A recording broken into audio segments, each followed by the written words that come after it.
Bueno, pues para mí es un absoluto placer y me imagino que para Adrián también tener aquí a Miguel Quintana, que viene a hablarnos de su libro, pero también de muchas otras cosas. Qué bonito queda aquí, Miguel, este libro. ¿Qué tal, Antonio? ¿Qué tal, Adrián? Muy bien, queda muy bien y muchas gracias por haberme llamado. Es un placer estar aquí con vosotros. Oye, decías además en el libro cuentas muchas cosas, pero una de las cosas que me viene a colación es que nosotros te tenemos a ti para una entrevista y para nosotros es como cuando tú dices que no puedes conseguir a jugadores del Madrid o del Barcelona para Radio Marca, para los pizarritas, ¿no? Entonces, no sé si esa parte, por empezar suavecito, como persona digamos, te ayuda a dar entrevistas a medios tan pequeños y humildes como el nuestro. Bueno, realmente es que yo intento decir que sí a todo el mundo, pero no a medios, sino también a chavales que están con el trabajo de fin de grado, incluso chicos que están en bachillerato y que les piden algún tipo de entrevista relacionada con la carrera que luego van a elegir. No creo que sea por tener esa empatía de estar al otro lado, sino simplemente porque generalmente me gusta ayudar. O sea, en general, si puedo ayudar a alguien, pues me gusta, ¿no? Y siempre dentro de mis posibilidades. Es verdad que en los últimos tiempos pues tengo menos margen y doy un poquito más por saco con la logística. A muchos estudiantes les digo, oye chicos, si es por teléfono, yo encantado. Tengo 40 minutos hasta el trabajo, 40 minutos hasta casa. Yo ahí soy vuestro, 40 minutos, lo que necesitéis. Pero con vídeo me cuesta un poquito más, bueno, porque vosotros lo habéis visto, el Sí. niño, el trabajo, es difícil compatibilizar, pero siempre que esté en mi mano y que pueda hacerlo, yo encantado. Que estaba en pijama hace 5 minutos, Miguel Sí, Quintana, y cosas como son, despeinado. despeinado, y eso es muy importante. Oye, he grabado esta mañana con un buen amigo tuyo y me ha A dicho, por ver, favor, dale recuerdos, Pepe Brasín. sí. Y le digo, voy a hacer entrevista a Miguel Quintana. Hace, hombre, dale recuerdos. Y digo, me dice, te lo vas a pasar muy bien. Miguel es un gran tipo. Y mira, me viene a colación porque es verdad que yo me preparo una escaleta, nos preparamos una escaleta, pero a veces yo necesito improvisar. Me viene a colación porque con Pepe me sucedió una cosa, ¿no? Y es que lo conocí a través de la interacción de Twitter. Entonces estuve mirando cuentas, tienes un capítulo casi medio especial Sí, dedicado a Twitter. Tú entraste sobre el 2011 a Twitter, sí, yo entré 2010. sobre 2010, perdón, yo entré sobre el 2012, una cosa así. Es decir, llevamos el mismo tiempo y, bueno, más o menos, y yo todo lo que he conseguido, toda la comunidad que he conseguido, aunque sea muy poca, muy fiel, la he conseguido a través de Twitter. Y entonces estoy tan de acuerdo en lo que escribes, en lo que se ha convertido ahora, en esta pocilga, lo siento mucho, irrespirable, pero me da mucha pena dejarlo toda esa gente con la que he ido creciendo y que, joder, yo es que me acuerdo de primeros tiempos de Twitter de gozarla Sí. como un niño, ¿eh? Es que es así, es así. Yo lo que tengo, esta situación que yo considero el privilegio que tengo y parte de la felicidad, por tanto, que me da esta situación es gracias a Twitter. Gracias, evidentemente, al trabajo que he hecho en Twitter, gracias al trabajo que he hecho en otras redes y de las que se ha retroalimentado Twitter, pero sin Twitter hubiese sido todo mucho más complicado.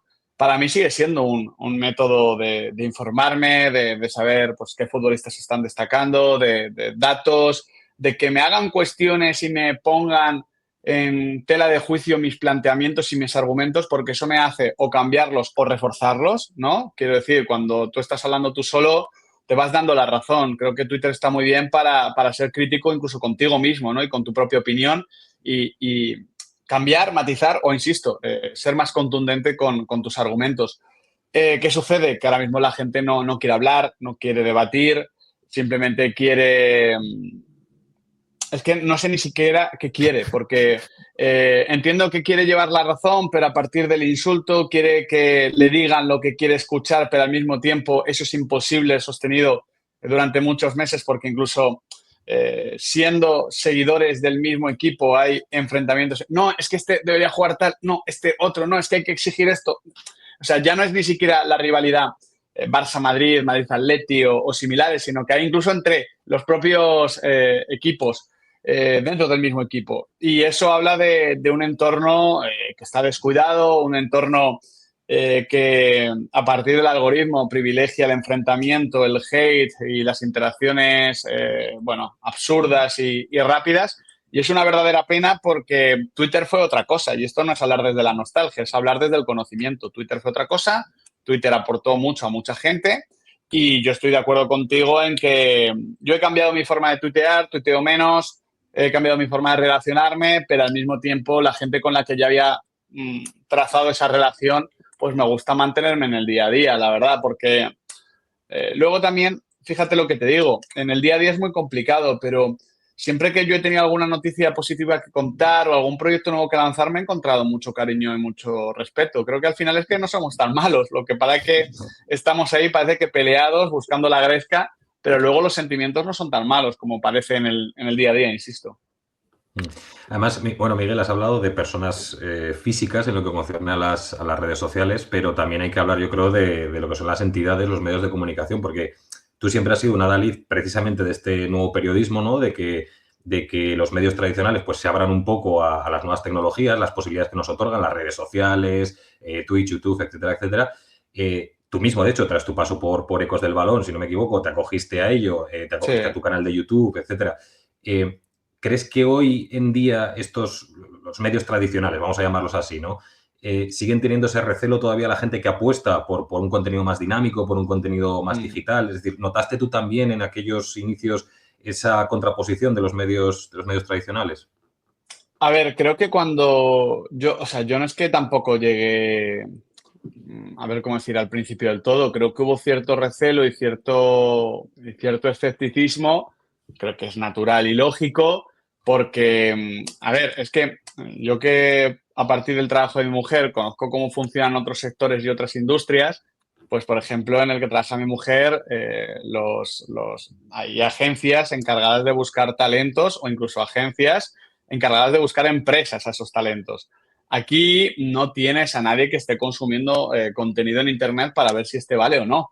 Entonces, bueno, entiendo que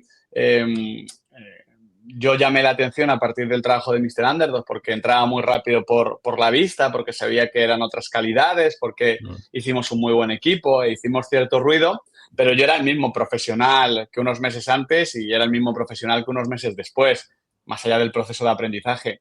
¿Qué pasa? Que encontré un escaparate para llamar la atención de los medios, pero creo que hay mucha gente muy válida. Lo que pasa que ese recelo y ese escepticismo existía, creo que poco a poco se ha ido derribando y ahora mismo todos los medios tienen mucha presencia en estas redes. Creo que es difícil que consigan a título colectivo lo que muchos hemos podido conseguir a título individual, porque da la curiosidad de que las redes son más de personas que de marcas. A mí me ha pasado.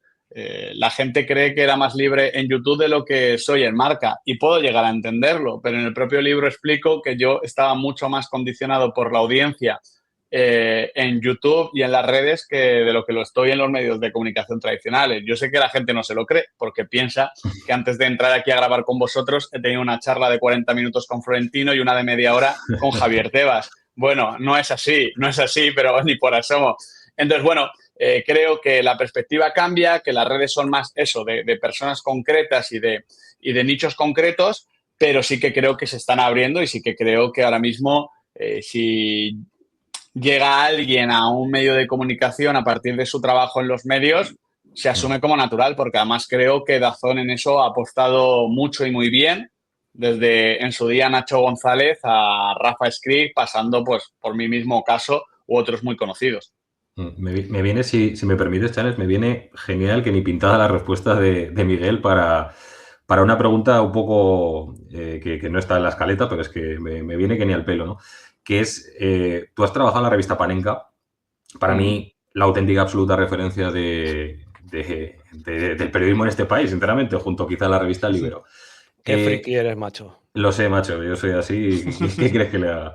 Pero hace no mucho se abrió esta guerra absurda, en mi opinión, con el tono despectivo hacia los panenquitas, entre los que creo que en esa infame definición, ¿no?, nos incluimos tú y yo. También, si no me equivoco, creo recordar que hablas de ello en el libro, pero para quizá los oyentes que no hayan todavía podido leer el libro, ¿cómo viviste toda esta situación tú personalmente? Para empezar, a mí es que todas estas cosas me hacen mucha gracia, ¿no? Porque este tipo de cuestiones, como digo en el libro, hablan más de quien lo dice que de a quien se dirige. Esto Eso es. siempre es así. Yo recuerdo estar el día en el que Roberto Gómez narra esa definición de panenquita, aunque ya la había utilizado anteriormente, y yo me lo tomé a broma y hablé con Roberto. Y además tomé la postura que creo que había que tomar. Hubo un momento en el que dije, Roberto, si no entiendes algo de lo que diga, tú pregúntame y yo te lo explico. Porque creo que, a ver, una de las principales críticas de esta gente, de estos periodistas, es, por un lado, que desdeñamos lo nacional por lo internacional. Eso en mi caso es mentira. Yo llevo años viendo todos los partidos de la Liga y me he encontrado más de un caso en el que me han buscado las cosquillas y yo les he preguntado por los defensas del Real Valladolid y curiosamente no me han dicho ningún nombre. Entonces, claro, es que igual ver al Real Valladolid también es ser panenquita. Igual es que todo lo que sea fuera de Madrid, Barça y a veces el Atlético de Madrid es ser extremadamente panenquita. Y luego el tema del lenguaje. Claro, es verdad que aquí lo explico bien en el libro porque creo que aquí lo más importante es entendernos, hacernos entender. Somos comunicadores. Es que si no nos hacemos entender, estamos fallando en todo. Pero creo que incluso en los medios mainstream es importante empezar a utilizar el lenguaje que utilizan en parte los profesionales, porque luego, cuando Diego Pablo Simeone, Pep Guardiola o Carlo Ancelotti expliquen alguna cuestión en sala de prensa y utilicen determinado concepto, si la audiencia no lo conoce, si el periodista no se lo explica, la gente no entiende nada. Y yo siempre he pensado que el periodista es un intérprete de la realidad.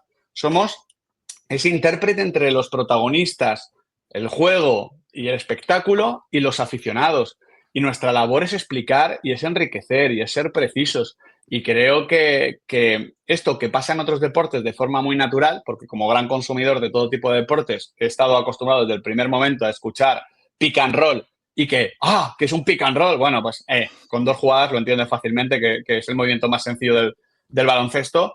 Pues no he visto a nadie decir, está utilizando pick and roll, y luego pick and pop, ¿qué significará?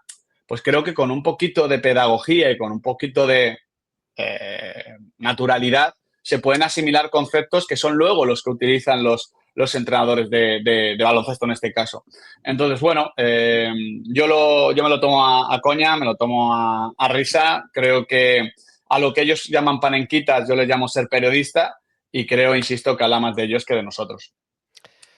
Yo que me voy a ir por derroteros un poquito diferentes voy a intentar a ver si alguna de las preguntas que hago a Miguel no se la han hecho nunca, pero bueno, relacionadas con el libro. ¿Ha habido? Sí, porque me imagino que tiene que ser mucho rato repetir lo mismo y tiene que ser un poco coñazo, la verdad.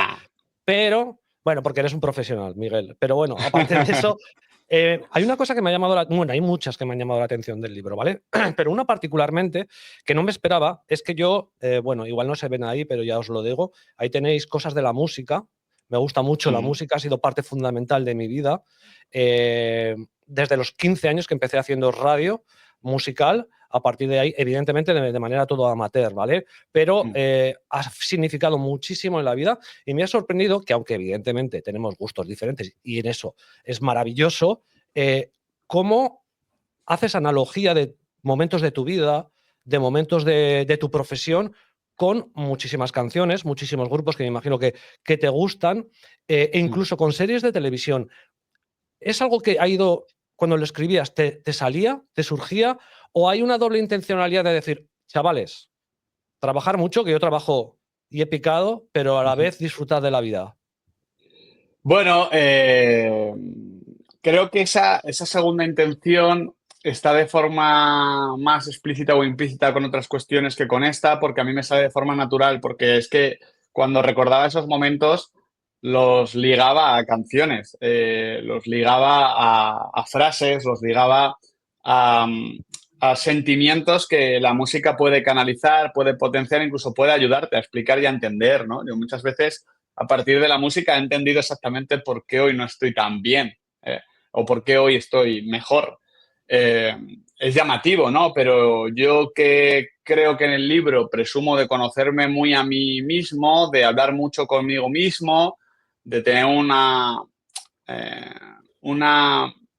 diálogo muy abierto, una relación muy estrecha con mi yo interior, pues muchas veces el intérprete entre mi yo interior y yo es la música. Y como estaba tan presente en mí y como no deja de ser un libro ciertamente que pinta un momento generacional, pues me parecía adecuado poner ciertas canciones que podían representar a la generación. Mira, yo vengo el pasado viernes estuvimos en un concierto de Carolina Durante, varios amigos y yo, estuvimos con mucha gente que nos escucha, que nos ve. Y, he leído muchas opiniones o críticas del concierto y hablaban siempre del concepto generacional. Y es verdad que muchas veces todo va ligado a lo generacional, a que lo sientas tú propio y no lo sientan otras generaciones. Este no es que sea un libro solamente para la gente que ha podido vivir mi misma situación, pero sí que creo que era la forma de darle voz a una historia que en este caso el protagonista soy yo, pero creo que hay muchos protagonistas diferentes, que si me invento el nombre y cambio unos detalles de la historia, creo que la historia tiene vigencia, porque es lo importante. Entonces, yo he rehuido hablar muchas veces del concepto autobiografía, primero porque me da un poquito de vértigo haber escrito algo biográfico a los 34 años, que no sé qué me creo, y segundo porque de verdad creo que lo importante no soy yo, lo importante es la historia y el momento que me ha rodeado y que habla, insisto, en mi caso de mí, evidentemente, pero que habla de muchos compañeros que han estado a mi lado, algunos han llegado, otros se han quedado. Y la forma también de conectar con esa generación, pues me parecía que podía ser perfecta a partir de la música. Brevemente, Adrián, solo por colación de lo que decía. Una de las cosas buenas que que tiene el libro, aunque lo hayas hecho con 34 años, es que precisamente una de las cosas que más me ha impactado es cuando tú cuentas de manera cruda, con datos además, que eso también, no sé, me parece muy impactante, ¿no? Tengo este dinero en el banco, no voy a decirlo, facturo esto, pago de autónomos esto, y es un todo o nada. Es decir, en ese momento en el que estabas yo, que estaba leyendo el libro ese día en una terraza, en una cafetería, claro, impacta porque no es hace 30 años. No te está contando, no sé qué decirte, José Ramón de la Morena o que sea ya con 70 años. No, es que esto fue antes de ayer. Entonces creo que impacta más, ¿eh? Sí, porque también creo que en el libro queda esto de los procesos típicos del meme o la imagen del iceberg, ¿no? De que lo que la gente ve es la puntita, pero lo grueso está enterrado. Y yo creo que lo que la gente ve es que, joder, que un chico más o menos joven, porque depende a quién preguntes, está en un programa de radio y ya tiene un programa de tele. Ya, bueno, empiezo a tener mis achaques, Antonio. Que ya te digo que fui de concierto el viernes y aún me duelen los gemelos. Pero bueno, que básicamente que eso lo puede ver la gente y dice, ostras, que rápido ha llegado todo, ¿no? O sea, joder.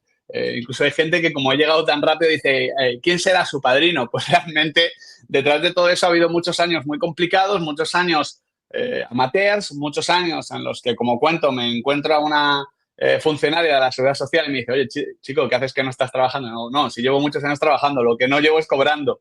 Y me encuentro esa situación en los 28 que ahora mismo incluso a mí me queda lejana, pero que no lo es tanto en el tiempo. Y la verdad es que me gusta verlo lejana porque cuando he echado la vista atrás, sobre todo en el proceso de escritura o en estas entrevistas, me da vértigo porque no estuvo tan lejos otra vida, ¿no? Esa es la realidad y por muy bien que me pudiese haber ido, no sería tan feliz como en esta. Entonces... De hecho, la pregunta, Miguel, y ahora mismo dejo a Adrián la siguiente, la pregunta no te la he hecho, pero está escrita. ¿Cuán lejos estabas de ser un dependiente del Corte Inglés, que pongo yo, porque yo fui dependiente con 24 años, es así. de ser un periodista de referencia? Pero es que es la puta realidad, Antonio. O sea, Claro. yo me veía que además no tenía formación superior. Sí que es verdad que me considero un tipo trabajador y que soy ciertamente versátil, pero ¿cómo convenzo a alguien de cualquier sector en el que me pudiese interesar trabajar de que esto no me iba a poner a estudiar? Ya no tenía tiempo para ponerme a estudiar, porque a mí, si volviese a los 18 años, igual me gustaría ser profesor, porque me gusta lo didáctico, me gusta enseñar, me gusta ayudar, como te he dicho, pero ya a esas alturas no podía, ya me tenía que poner a trabajar, pues, joder, es que ni me lo planteé de verdad, pero pues en mi cabeza peliculera era abrir un periódico y ver la sección de anuncios de trabajo, que ya sé que no funciona así, pero sería un poco como me lo plantearía. Y estuvo muy cerca, estuvo muy, muy cerca. Yo hablo con un amigo, el que escribe el prólogo, Abel Rojas, que dice que eso no estuvo muy cerca, que en realidad estuvo muy lejos. porque él es de la premisa de que en realidad yo he tenido mala suerte. No, sí, porque él cree que si hubiese tenido buena suerte hubiese pasado antes y que tuve mala suerte porque estuvo a punto de no pasar. Y me parece también un enfoque interesante. Yo le digo que no estoy de acuerdo porque al final lo he conseguido y eso ya me parece suficientemente afortunado. Pero es verdad que estuvo muy cerca y bueno, pues hubiese intentado disfrutar de otra manera de la vida, pero me hubiese quedado pues evidentemente con una espina clavada importante como todos aquellos que por mala suerte, por incapacidad, por imposibilidad, pues no han podido trabajar en lo que más les gustaba. Es una buena reflexión lo de el ver las dos caras de la moneda, ¿no? Que al fin y al cabo es como es la vida. Podemos ver el vaso medio lleno, medio vacío. Parece un eufemismo, siempre utilizar la misma frase, pero Sí. es la pura verdad. Y lo que más una reflexión también muy interesante es que si hubiera sacado trabajo en el Corte Inglés, hoy estaríamos aquí 3 ex dependientes del Corte Inglés, lo cual no sé si en una charla deportiva se hubiera dado muchas veces, ¿eh? Nos falta Gabriel Rufián, que el otro día también me enteré que había sido dependiente del Corte Inglés. Sería glorioso una charla a 2 bandas, bueno, a 3 bandas en este caso, con Miguel y con Gabriel Rufián. Lo que también os puedo decir que si me hubiese dedicado a hostelería, dependiente, lo que fuese, me conozco y hubiese seguido intentando darme de cabezazos con la pared. Seguramente hubiese llegado un día en el que ya me estuviera haciendo daño y hubiese dicho, se acabó, pero eso hubiese acabado con el 24/7, no con el seguir buscándolo porque me conozco y soy un maldito cabezota. Tan terco y cabezón, Chanes, lo podemos apadrinar como Aragonés, ¿eh? O sea, es increíble. Sí. Algo de Aragonés debe tener, sí. Al hilo de la música, ya por cerrar el tema de música, y a lo mejor podemos entrar un poco en el tema del deporte, ¿no? De que al fin y al cabo nuestro podcast pues se basa en historias deportivas curiosas, pues un poco al estilo también que tiene, pues por poner un ejemplo, Brazalete Negro en Panenka con el fútbol y demás. Sí. Es una pregunta. Nosotros en nuestro podcast intentamos siempre tenerlo en tono de humor, ¿no? Entonces, alguna pregunta un poco humorística había que meter. Al hilo de la música, ¿cuántas veces te han dicho que te pareces a Damiano David, el cantante de Måneskin? Demasiadas y al mismo tiempo demasiadas pocas, porque es que me enorgullece mucho esa comparación. Quiero decir, en su día me comparaban mucho con Sergio Escudero, que está bien, pero ya está. Pero Damiano es un auténtico folletti, es un auténtico fucker, es mi versión, mi alter ego idílico. Entonces, vamos, yo encantadísimo, vamos. El flow, ¿no? Bueno, pues eso, te iba a comentar que nosotros somos un podcast deportivo, al fin y al cabo, no solo hablamos de fútbol, por supuesto, creo que en el último, ¿no, Chanes? Hablamos del fútbol en Groenlandia, por curiosidad, pero aparte mismamente. Nos va el mainstream, totalmente. Nos gusta totalmente hablar del Barça y del Madrid, como ves. Hablamos también de snooker y hablamos de una historia pues que ocurría en la Alemania nazi, de motociclismo, en fin, espías y demás. Es un poco el cariz de este podcast. Pero a mí me sucede, por ejemplo, que toda mi vida, pues yo personalmente jugaba balonmano, ¿no? Y además del balonmano, pues mi gran pasión es el fútbol. Creo que, Chan, es lo mismo con el tema del tenis. No sé si se puede considerar el fútbol como tu gran pasión, pero has practicado tenis toda tu vida, en fin. Y tú, Miguel, creo, si no me equivoco, que te pasa parecido con otro deporte que es el baloncesto. Sí. Con esa pasión por el básquet a las espaldas, supongo que lo practicaste también, iba a decir en tu juventud, pero si digo eso, yo me echo una losa de 40 años encima porque somos de la misma quinta prácticamente. ¿Cómo te impulsaste con esa afición por el básquet? ¿Cómo te impulsaste más por el fútbol, por dedicarte más en carne al fútbol? Sí, de hecho, mira, se va a enseñar porque no sabía si lo ibas a decir. Digo, baloncesto no, ahora estoy con el pádel, asumiendo ya mi cambio de edad, ¿vale? Realmente es que yo lo intento explicar como, intento hacer una analogía que creo que se entiende bien. Se suele decir que está la familia, ¿no? Y los amigos son la familia que eliges, ¿no? Pero la familia no la eliges. La familia está ahí, para bien o para mal es lo que te toca. Para mí el fútbol es la familia. No lo he elegido. O sea, yo no asumo de forma consciente haber hecho del fútbol mi leitmotiv, ¿vale? No lo asumo, pero está ahí, es lo que hay. Y mis amigos son los otros deportes que me encanta ver, practicar y que sí he elegido, que van pasando por vida de forma más o menos intensa, se alejan, vuelven, cambian, pero los he elegido yo. El fútbol, sin embargo, es que siempre está ahí.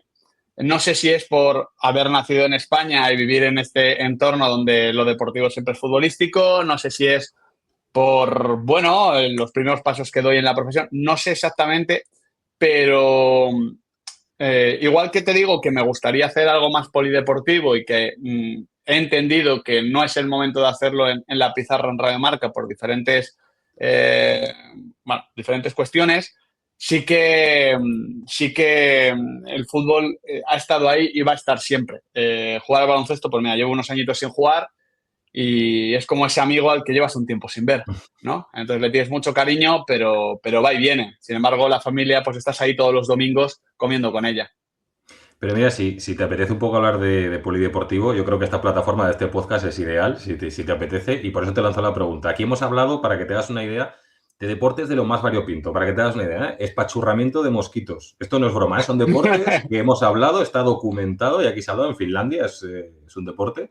El calcio histórico, mítico como digamos, un poco el origen del fútbol. Eso es. El snooker, hemos hablado del bocce, que es una especie de petanca más o menos, de la propia petanca, que ahí tenemos Campeón de Aragón de petanca. Ahí está, un campeón de Aragón de petanca. Tremendo. Hemos hablado del curling. ¿Cuál es para ti, o cuál dirías que es para ti el deporte más raro que has visto, o el deporte más que más te ha llamado la atención? A ver, no es tan raro, pero me capta. De hecho, ahora estaban, creo que eran los mundiales, porque por desgracia ya no lo puedo seguir de la misma manera, pero era en el horario de la pizarra y se me iba la mirada todo el rato a Eurosport con el tema del biatlón. O sea, me rompe la cabeza y me sigue rompiendo como cuando lo descubrí siendo un crío, ver a tíos esquiando y parándose a disparar. O sea, es que es un concepto que me parece fascinante, me parece maravilloso y siempre me ha gustado. A partir de ahí, te diría que lo raro es el deporte que no me gusta. A mí me gusta la competición. O sea, es que me gusta el concepto de dos tíos enfrentándose o dos equipos enfrentándose después de muchas horas de entrenamiento a ver quién es mejor. Me encanta, soy muy competitivo y me encanta eso. Sin embargo, ha habido un deporte con el que no he podido, que supongo que le ha pasado a mucha gente, que me gusta, que me hubiese gustado, pero que no he podido, que es el béisbol. El béisbol no he sido capaz, no he podido. Lo siento por Pepe Brasil en este caso, que se queda todo, pero no he podido. Mira que lo intenté, mira que incluso, fíjate, cuando apostaba, le intentaba, venga, vamos a meterle un eurito a este equipo simplemente por verlo con un puntito de emoción. Nada, no he podido con el béisbol, lo siento. Y antes de que recoja Channels me lo ha dejado votando, guante, Sí, por eso, digo, antes de que recojas el guante, votando. Simplemente el comentario de que es muy importante que el biatlón ahora nos guste a todos, porque a lo mejor con el panorama mundial que tenemos es importante lo de esquiar y disparar a la vez, ¿eh? Sí. Totalmente cierto. Y estamos un poco jodidos. Caeremos ante Noruega.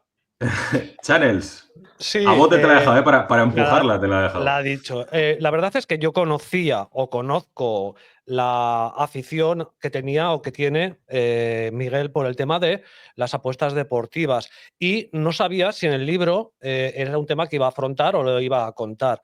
Y la verdad es que me ha sorprendido gratamente porque no solo lo cuenta, sino que lo afronta y que además da explicaciones. Es decir, está clarísimo que Miguel Quintana conoce el mundo interior, o sea, cómo funcionan las casas de apuestas y, sobre todo, quizá esa crítica que ha tenido o que tuvo, sobre todo en Mr. Underdog, porque al estar patrocinado por una casa de apuestas como Codere, sí que es verdad que ahí ya también se empezaba a ver en Twitter, había gente como que te decía o te reprochaba que estabas dando... Bueno, pues eso, estaban metidos en un tema muy peligroso, ¿no? Yo soy apostador, yo vengo también recreacional, que alguien, el que lo quiera entender, lo entienda, ¿no? Pero no me avergüenzo de ello y, de hecho, mucha de mi comunidad he llegado a hablar de tenis o escribir de tenis o hablar con Pepe Rodríguez a través de las apuestas deportivas, de hacer pronósticos y de que la gente me conozca así, ¿no? Evidentemente, si quieres añadir algo, porque está muy bien explicado en el libro, pero ¿no te parece que últimamente, estos últimos años, con la ley que ha habido, la ley Garzón, con este tema, estamos demasiado estigmatizados? O sea, que nos están metiendo en un cajón absolutamente terrible. Es obvio. Bueno, una de las críticas que te diría que me dolió, pero no me dolió porque me pareció tan exagerada, a veces las críticas tan exageradas como que dices, hostia, un tío estaba muy pesado con que era como un traficante de heroína. Digo, a ver, como en Twitter se exagera todo, de hecho estamos en un mundo en el que se exagera todo, también sobre todo en el periodismo, los conceptos, las palabras, los adjetivos pierden su sentido absolutamente y las críticas pasan a ser absurdas. Yo he sido apostador, no apostadora porque no me apetece básicamente, porque lo he sido siempre recreacional. Me fue bastante bien, para eso he visto tanto deporte y más o menos tenía mi sistemita y mis cositas y se me daba bien. No he tenido ningún problema.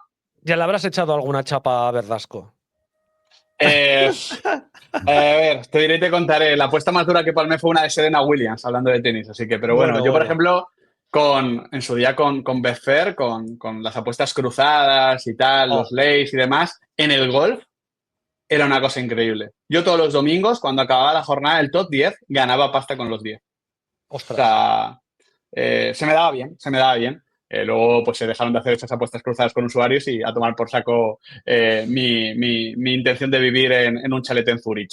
Pero ya hablando en serio, yo es que no estoy en contra de las apuestas, no estoy en contra de la publicidad responsable ni del contenido responsable, estoy en contra, pues evidentemente, de la publicidad exagerada y sin ningún tipo de filtro ni control, como estuvo muchos años en España, sobre el hecho de que en barrios muy tensionados haya casas de apuestas y no haya ningún tipo de, ¿cómo decirlo?, argumento de choque para informar, para proteger. Creo que poco a poco se han ido dando herramientas en ese sentido, pero es que yo en la era de la ley seca no hubiese estado en contra del alcohol y no lo estoy ahora en contra de las casas de apuestas. Creo que la normativa tiene bastante sentido, aunque hace aguas por varias partes.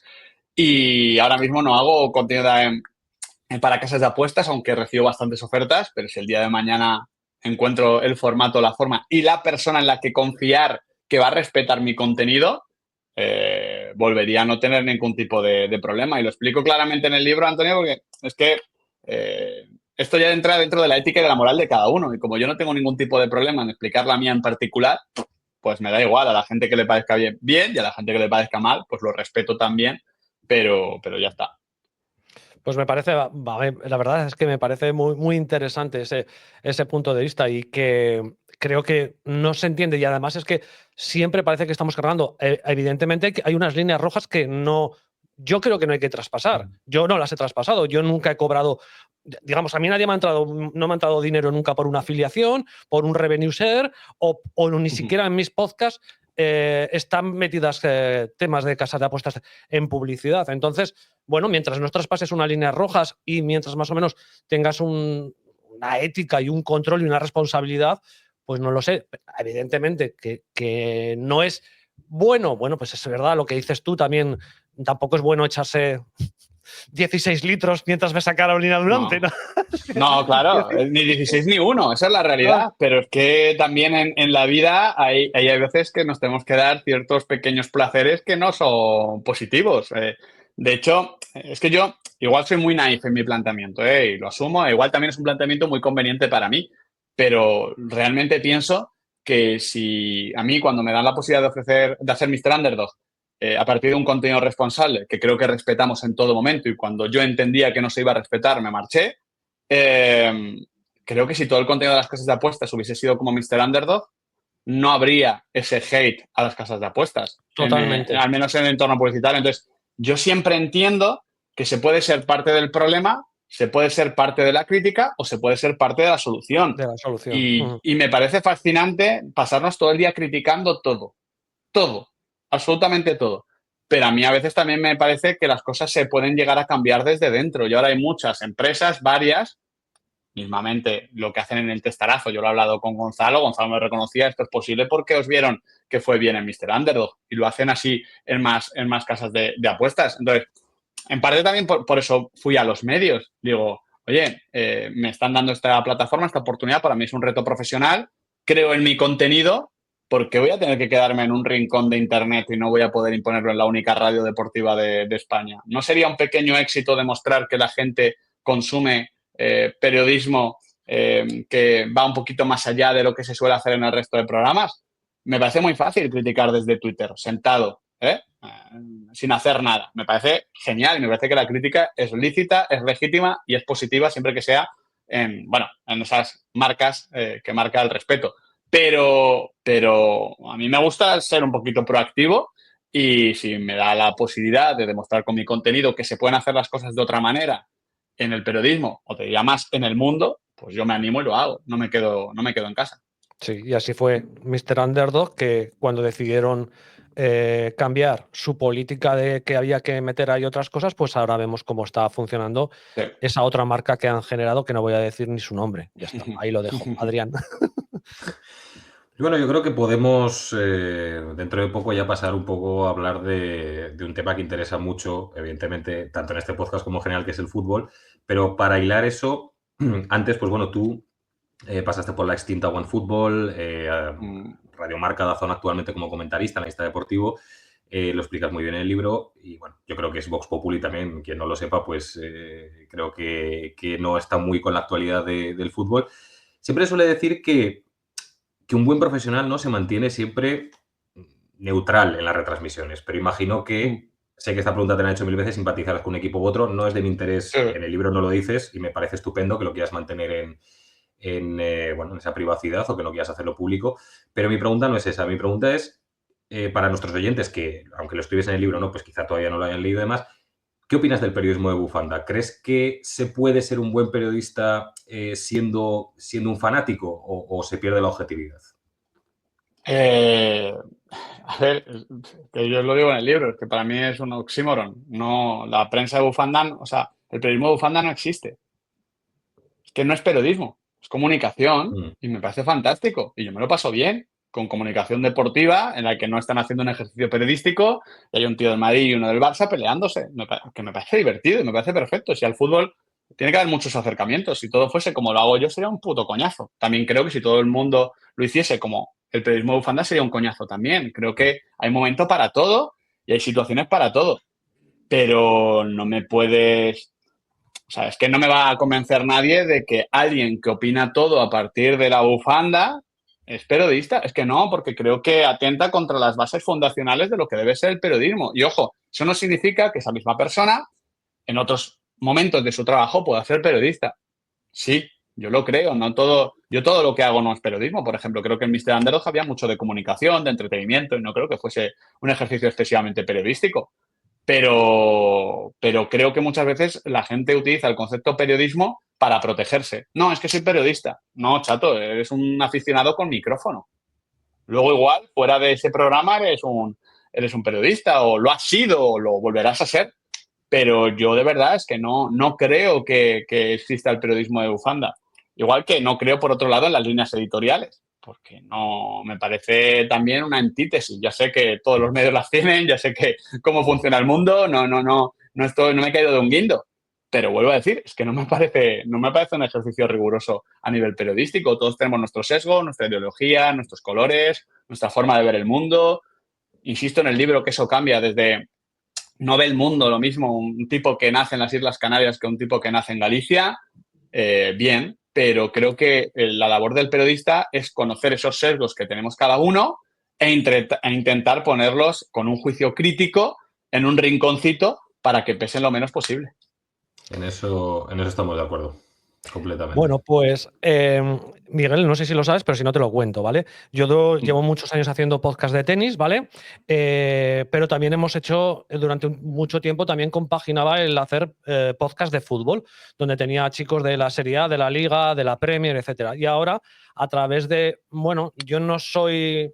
Bueno, me definieron además uno de estos que te llaman, Miguel, para escribir también un poco del tema del betting. Me decían, eres un mini influencer.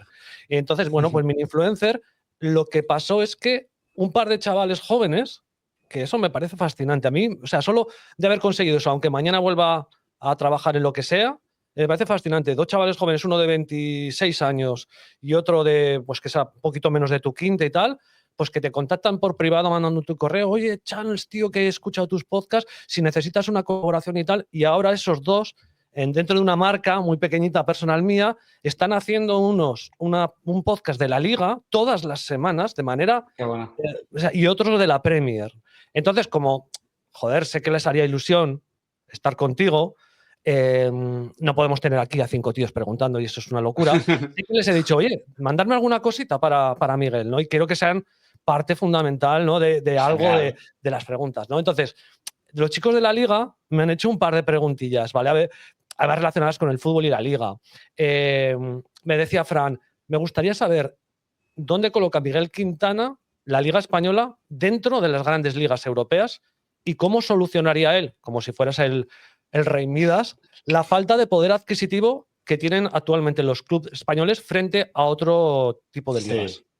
Para mí España está en un segundo escalón bastante asentado, seguramente más cerca de la Serie A y de la Bundesliga que de la Premier, pero está en ese segundo escalón. No comparto ni el optimismo exacerbado de algún sector del periodismo en el que somos la mejor liga del mundo, pase lo que pase, ni comparto la crítica muchas veces que leo en Twitter de que somos una liga de granjeros, ¿no? Creo que en el punto medio vuelve a estar la virtud.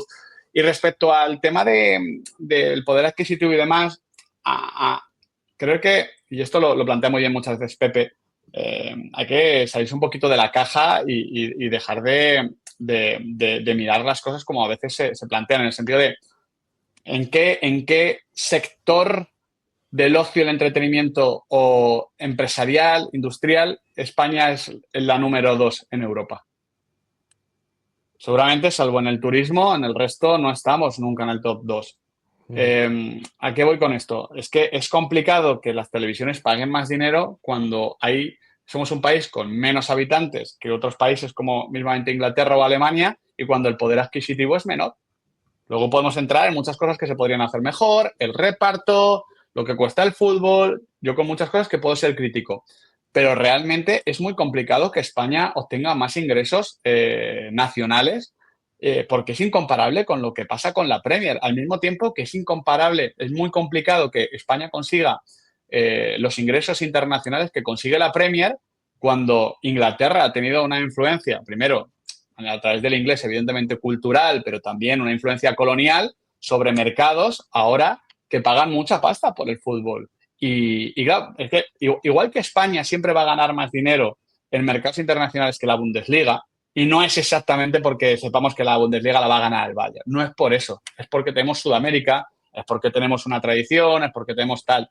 Sin embargo, Alemania, por el lenguaje, por la falta ahí de impacto en determinados mercados, pues no tiene forma de penetrar. Entonces, yo creo que España nunca, salvo en los últimos 15 años, ha sido la número 1 del mundo. Lo ha sido por una generación de la selección española brutal, porque hemos tenido a 2 jugadores absolutamente históricos, porque se han tomado muy buenos aciertos, porque hemos empezado a marcar la diferencia con nuestro modelo de fútbol, el cual, por cierto, está siendo copiado en muchos países, pero creo que es una quimera pensar que podemos competir en ingresos televisivos, que al final son los que marcan la diferencia, con la Premier League. Me parece una quimera, honestamente. Igual que, insisto, creo que igual podríamos estar un poquito mejor que Alemania. Por ejemplo, lo estamos en términos de derechos internacionales, pero no nacionales. Pero claro, ¿cuántos millones de abonados tenemos en televisión en España?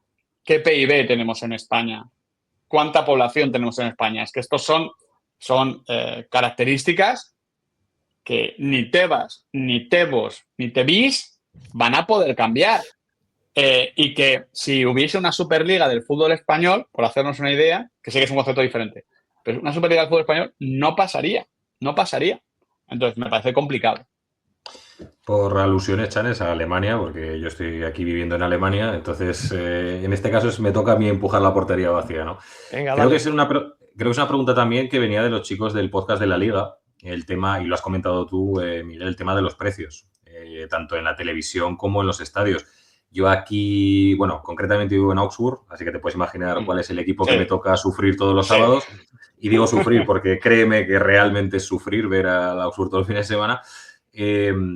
Tanto el abono como las entradas, yo puedo ir al fútbol por apenas 12-13 euros. Un partido, te estoy hablando, contra el Bayern de Múnich, contra el Borussia Dortmund, equipos top, ¿no? de Europa. Claro, esa cultura, porque al final es un acervo cultural que tiene Alemania, el hecho de que al fútbol pueda ir prácticamente cualquier persona y por un precio irrisorio, ¿no? Y sin embargo, el pasado fin de semana, pues estuve por allí, por Zaragoza, donde somos tanto Chanes como yo. Y claro, te encuentras un partido del Real Zaragoza, un equipo histórico, lo que quieras, de la primera, la segunda división, y un partido pues contra, yo qué sé, no me acuerdo contra quién fue. Y la entrada más barata creo que no sé si eran 40 o 45 euros, un partido de segunda división, ¿no? Entonces, al final, claro, es que esto quieras que no, bajo mi punto de vista, y quiero saber tu opinión, aleja, ¿no?, al aficionado Totalmente. del fútbol, y los precios irrisorios para ver si ya aquí en Alemania con ciertas plataformas, no voy a decir cuáles, pero con ciertas plataformas son elevados, pero bueno, para lo que se cobra en este país, pues es algo que se puede asumir. Sí. En España son incluso superiores a los de Alemania. Yo, insisto, yo trabajo en la tele, trabajo en la radio, se podría decir que trabajo en el fútbol español, en cierta manera, aunque sea de forma indirecta, y yo hice una editorial hace unos meses hablando de que estábamos convirtiendo el fútbol en España en un producto de lujo. Sí. Y si, ojo, si el sector, la industria del fútbol español entiende que debe ser así, pues vivimos en el mundo en el que vivimos. O sea, que es que tampoco no es que esté bien ni esté mal, pero al menos seamos sinceros. Seamos sinceros y digamos que no queremos o que no se pueden permitir personas que están cobrando el salario mínimo interprofesional, no se pueden permitir ir al fútbol con su familia, porque es que no pueden, que es algo obvio, pero al menos digámoslo, reconozcámoslo. Una camiseta, el otro día me dijeron el precio, estaba en el marca, es que no sé, me dijeron 165 euros. Sí. ¿De qué estamos hablando? Una camiseta, porque luego, quieras o no, pues ir a un partido, hay un tema también de oferta y demanda. Y la realidad es que tú ves partidos en España en los 90, incluso Camp Nou, Calderón, Bernabéu, y estaban no medio vacíos, pero ni de broma estaban llenos. Y este año estamos teniendo uno de los mejores porcentajes de aforo. Entonces, vale, eso es oferta y demanda. Pero una camiseta, el no poder ir a los entrenamientos de los equipos, salvo un día al año, como si fuese un aguinaldo en Navidad para que lo vean los chavales, el ver a los equipos que van a una ciudad, hay 20 personas esperando 2 horas y no pararse. No, es que vas muy concentrado. Vete a la mierda. ¿Cómo que vas muy concentrado? Vete a tomar por culo. ¿Cómo que vas muy concentrado? Entonces, el fútbol se ha alejado de la gente de forma general. Creo que la industria, sobre todo en el fútbol español, tiende a ser un producto, pues si no de lujo, parecido y desde luego inaccesible para muchas familias. E insisto, eso choca frontalmente con mi idea del fútbol y con lo que a mí me gusta, pero no deja de ser, pues como todo en la vida, una cuestión de dinero y una cuestión casi privada y no pública, obviamente. Entonces, bueno, pues es la decisión de cada uno. Me apena, pero me parece importante contarlo. Me parece importante no cargar una losa sobre la gente que no se puede permitir ir a un campo, ver a su equipo en la tele o comprarse una camiseta. Es que creo que en España, y ya te dejo, Chanel, es que creo que en España se ha alejado completamente, y es un comentario, no es pregunta. Aquí, por ejemplo, en Augsburg, el primer partido de la temporada, que es el previo de la pretemporada contra un equipo extranjero, después del partido los jugadores se les pone un stand más o menos, están durante 3 o 4 horas firmando autógrafos, haciéndose fotos con toda la gente que después del partido quiera pasarse por ahí. Es que para mí es algo que, siento decirlo así, pero creo que son cosas que alejan, o sea, perdón, que acercan en este caso al aficionado a unas figuras que muchas veces se ven como semidioses, ¿no? De hecho, es que yo estoy muy en contra de cuando se para uno, parece que lo elogiamos y lo alabamos como si fuese un santo varón. Pero vamos a ver, es que Sí, tío. es un mínimo, ¿no? Y luego hay, Claro. sí, hay firmas organizadas de los clubes, tal, pero no sé, o sea, un poco de piel, ¿no? De cercanía, de entender, porque además creo que en el fútbol español, y no hablo a nivel de organización, creo, periodistas, futbolistas, entrenadores. Yo ahora que trabajo en la tele lo veo, hay una falta de entendimiento empresarial a nivel de marca, de entender que todo esfuerzo que tú hagas no es por que nosotros en la tele, por ejemplo, tengamos un mejor producto, sino que a ti te repercute positivamente. O sea, que la liga ya tenga que organizar esta serie de incentivos para que colaboren con las teles, es no entender exactamente cómo va el mundo. No sé si me explico. Esto Sí, que sí. en el deporte americano se entiende de forma tan natural y que los chavales desde la high school entienden que todo esto que hacen lo hacen también para ellos, en España no pasa. El jugador de turno no lo entiende. No hay esa cultura, digamos, empresarial de generar en cierto modo un espectáculo. Y eso me parece que va a nuestro detrimento. No sé en otros sitios porque no quiero opinar desde España de lo que se hace por dentro en Alemania, en Inglaterra y en Italia, porque no lo vivo, pero sí que yo ahora que lo veo en la tele, es que yo, por ejemplo, a ver, yo, por ejemplo, que he presentado el post, no voy a dar nombres, evidentemente, pero había veces que estábamos con un tema o con un protagonista y estaba otro en la zona flash, ¿no? Un entrenador. Y me decían, rápido, rápido, que se nos va, que se nos va. Digo, pero a ver, ¿cómo que se nos va? Oye, que espera un minuto, coño, que estoy con el otro. O sea, ¿qué hago? Que como este es más importante que este, a este le despido para... Oye, un momento. Yo defendía, oye, vamos a hacernos mínimamente fuertes porque que un entrenador espere 2 minutos a la tele, que paga no sé cuántos millones de euros, es el mínimo. Porque luego vamos a un tema mucho más profundo. Y es que es una evidencia que el fútbol, o sea, que los futbolistas y entrenadores, los sueldos ahora mismo no son acordes a lo que producen. Porque muchas ligas van a pérdidas porque ahora mismo el hecho de que haya menos traspasos, más comisiones, más jugadores que van libres, sacan dinero del mercado de los traspasos que queda en jugadores y en agentes, y muchos clubes van a pérdidas. En Italia, en Inglaterra, evidentemente, claro, Arabia Saudí que insufla dinero, pero que no deja de ser una inyección externa, entonces no están generando lo que cobran. Entonces, qué mínimo que un mínimo de atención al producto que es lo que les da de comer y no lo tienen y no lo entienden. Y esto, insisto, no doy nombres porque estoy pensando en uno en particular porque me acuerdo que me cogí un cabreo cojonudo, pero es que pasa con todos.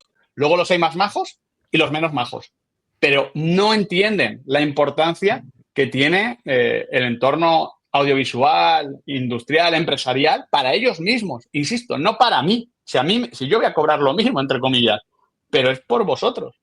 Claro. Eso es. Oye, una de las cosas que me llevaba una sorpresa leyendo tu libro, y no lo esperaba porque yo no te conozco tanto como... Porque yo era muy de que toda la cuadrilla de estos de chavales más jóvenes me decían Quintana, Quintana. Y yo decía, qué pesados sois con Quintana, joder. Claro, te conocía menos. Encontrar una referencia a nuestro Real Zaragoza. Antes de que Adrián te pregunte por algo del Real Zaragoza, ¿puedes contar, aunque porque todos no habrán leído el libro y tendremos aquí chavales del Real Zaragoza que lo están pasando además muy mal, lo estamos pasando muy mal? Entonces, Por lo que cuéntanos sea. un poco, sí, por lo que sea, cuéntanos qué esta anécdota con el Real Zaragoza. Lo primero que debo decir es que tengo vuestros partidos con la alertita en mi aplicación de resultados porque me llevo muy bien con Miguel Ángel Ramírez, entonces a tope con Mar y espero que le vaya muy bien y sea alentador del ascenso, por mucho que el inicio no esté siendo particularmente esperanzador. Eso por un lado. Bueno, por otro, el club, por cierto, me ha regalado esta camiseta verde que creo que no ha gustado demasiado en la afición, esta camiseta de edición especial. Sí. Casi me la pongo para ir a Carolina Durante, pero me parecía incluso forzar demasiado la máquina, así que la dejo para otra ocasión. Y ya para responder a tu pregunta, durante la pandemia, a mí el Football Manager siempre me ha flipado, he jugado mucho, soy el típico usuario de Football Manager. Y me acuerdo que hice una encuesta en Twitter para abrir una partida con quien la hacía. Me suena que dije el Celta, el Sporting de Gijón, el Zaragoza y no sé si otro equipo más de primera, porque el Celta en ese momento estaba en primera. Bueno, está ahora mismo en primera. Y la gente votó el Real Zaragoza.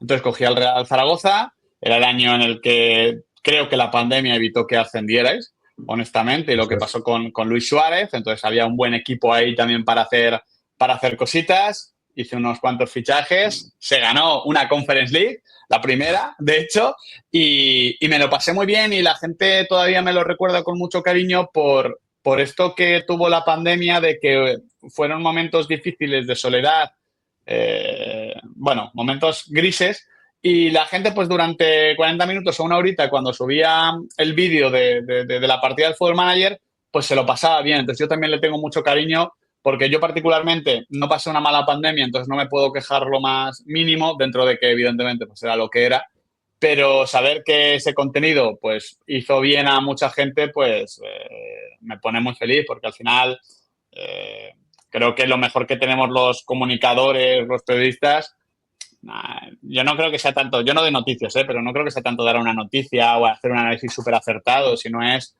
acompañar a la gente y marcar un punto de inflexión positivo en su día. A mí me gusta mucho cuando recibo un mensaje de alguien que dice, joder, lo he estado pasando mal, pero vuestros vídeos me han alegrado, me han sacado una sonrisa. Hostia, me parece lo mejor. No es que lo busque directamente, pero que lo consigamos es genial. Y esa historia con el Real Zaragoza, con el Huaras de capitán y timonel, pues la verdad es que fue muy divertida. Algunos tenemos una relación de amor-odio con el bueno de Íñigo Huaras. Mira, del Imagino que con todo el Real Zaragoza. Sí, bueno, a ver, ahora no sé, no está exento nadie, que tire la primera piedra el que esté exento de todo eso. Pero mira, precisamente al hilo de eso, he tenido la suerte de hablar con otros profesionales de la comunicación como tú sobre el Real Zaragoza. Me gusta preguntarles, ¿no? Pues qué opinan del equipo que al fin y al cabo, en el caso de Channel y en el mío, pues es el de nuestra vida, ¿no? Nuestro corazón. Y me resulta muy curioso que normalmente suelen gente que no tiene que ver nada con el Zaragoza, que ni siquiera son aficionados, que ven algunos partidos, eso sí, y demás, pero me es curioso que hacen una radiografía perfecta, pero perfecta, de la situación del Real Zaragoza. Y sin embargo, la afición, nuestra afición, gran parte de ella, vive como estancada todavía en épocas gloriosas de la Recopa, de los Cinco Magníficos y demás, y no son capaces de analizar la situación que es que el Real Zaragoza, y esto pues lo comparto, es mi opinión, y quiero saber también pues un poco la tuya, si la tienes, sobre el Zaragoza, que para mí el Real Zaragoza, por desgracia, después de 12, vamos para 13, esperemos, años en segunda división, el Real Zaragoza se ha convertido en un equipo más de segunda división. Sí. Es un equipo que ha perdido ese aura, que dicen ahora la juventud, ¿no?